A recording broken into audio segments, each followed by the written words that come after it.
Hi there, my name is iona.artstudio and welcome to my channel. You want to subscribe so you can have access to all my content in one convenient place. Now, we all get busy with our daily lives, so you want to ring that notification button so you can be reminded of new content. Like and love my channel to help me grow, and be sure to leave a comment below if this video was helpful or if there's something you would like to see me do more of. So without any further delay, practice sessions. Today we are working with graphite, and this will be part 1 of 4. Number 1 is kitchen art. So as I explore the different mediums, I will have practice sessions with each medium covering 4 topics. The topics will be as follows. 1 is kitchen art, which is all food-based compositions. 2, fauna and flora, which are all animals and plants, including amphibians. 3, human, will be either full bodies, a study of body, or just parts of the body and the face, hands, feet. And then 4th, final one, will be landscape. This will cover either sea, city, forest, desert, you name it. So sit back and relax as you watch me complete a kitchen art composition using a graphite medium.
Thank you so much for watching.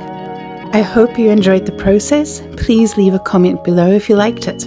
Remember to subscribe for more content and ring that bell to get a reminder of new content. Just go ahead and do it anyway. And I will see you next Tuesday. Bye!